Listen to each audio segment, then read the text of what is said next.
A new Iron Curtain will soon split the world in half. Globalization, as we've known it since the Cold War, will undergo unprecedented changes beyond our imagination. You already know how this will start if you've been a long-time Equidia reader. It will be a currency war, provoked by the BRICS introduction of a new reserve currency, which is expected to launch imminently. This currency feud between the West and BRICS will reshape the entire landscape of global trade. In fact, the Biden administration has already passed what I call the Marshall Plan 2.0 to force its allies to embargo China in preparation for this new world order. In a moment, I'm going to explain how it will play out and what it means for your nest egg. But first, it's imperative you know what's happened to understand what comes next. When people are asked about the Cold War and what they feared most about it, they usually think of the Cuban Missile Crisis.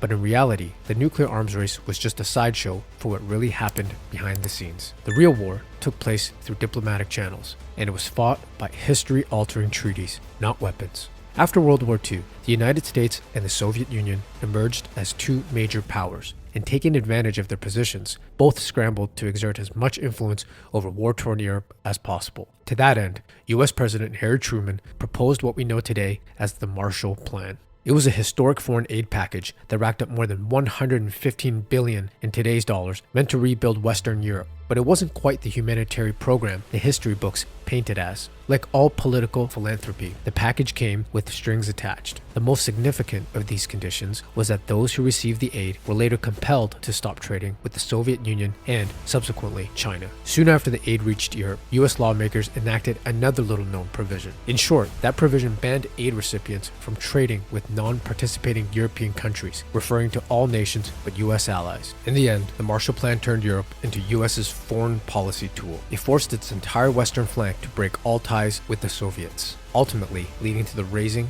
of the Iron Curtain. Fast forward to today, and history is about to repeat itself. A few months ago, I exposed the truth behind the US-China dispute over Taiwan. Long story short, China depends entirely on the West for the provision of the most sophisticated computer chips. This is because Taiwan, a country allied with the West, represents 90% of the global microchip production, and the lithography machines that Taiwan uses to crank them out are made in the Netherlands, a nation with strong diplomatic and military ties to the US. For China, that's not just an economic problem. It's also a matter of national security because all advanced military equipment runs on these chips. This is why China's Xi Jinping is scrambling to build China's own self-reliant supply chain for chips. The problem for China is that it doesn't have the technology to produce these advanced chips, nor can it simply import the necessary machinery to do so. This is because, upon the orders of the US government, these machines were placed under embargo, making it difficult for China to acquire them. And according to a CSIS study, this can push back China's plans by decades. It's no wonder President Xi is willing to risk starting World War III over Taiwan. Taiwan holds one of the missing elements of China's technological independence. But if you think China is dead in the water because of this, think again. China has leverage over the West, too. While the West holds the reins over the latest generation chips, none of the gadgets powered by these chips work without special raw materials. I'm talking about rare earth metals. As you may know, rare earths are one of the most important building blocks of every electronic device. They're also indispensable in next-gen technologies like solar panels and batteries. For example, you can't produce night vision gadgets without a rare metal called lanthanum, and not a single electric vehicle would run without neodymium and dysprosium. These metals make up magnets that power EV motors by converting electrical energy into kinetic energy. Most have never heard of these elements, yet they are the copper of the future. The problem for the West is that the supply of these materials is not only limited, but most of it is clustered in China. China is not only the world's largest producer and exporter of rare earth metals, representing 80% of the current global production, but it also holds 44% of the world's total rare earth reserves. In other words, rare earth metals are to China what oil is to the Middle East. China knows its vital role in global supply chains and has repeatedly exploited this position to exert political pressure on the US and its allies. But if you think the US isn't fighting back, think again.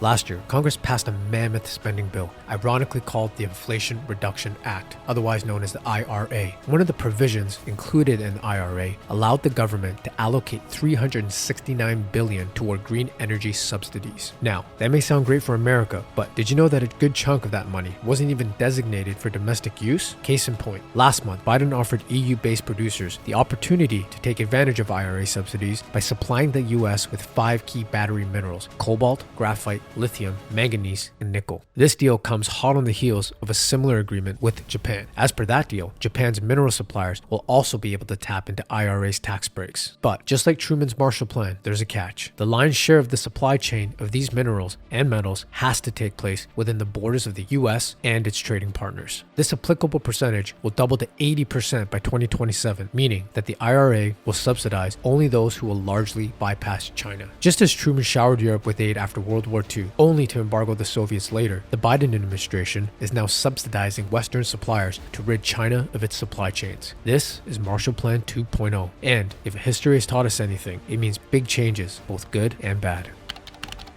Let's start with the bad. The biggest threat of this global disintegration of supply chains is that we may see the next Iraq somewhere down the line. If China stops exporting rare earth metals in retaliation, the West will have to secure an alternate source. And because most of their reserves lie outside Western borders, that may call for a proxy war. This is precisely why the US is constantly negotiating with Canada for supply. But the same goes for China. If Beijing runs out of chips during this embargo, Xi will likely have no choice but to invade Taiwan. Even if we dodge war, such mercantilism will inevitably lead to endless material shortages, further exasperating inflation. That's the ugly. But there's a silver lining too. As major powers onshore their supply chains, programs like the IRA will shower domestic miners with tens of billions of dollars, and that federal money will become a feeding ground for future multi-baggers. And you can bet we're preparing for the biggest beneficiaries of this paradigm shift. If you've forgotten about mining stocks and this crypto and alternative energy era, get ready to jog your memory. Seek the truth and be prepared.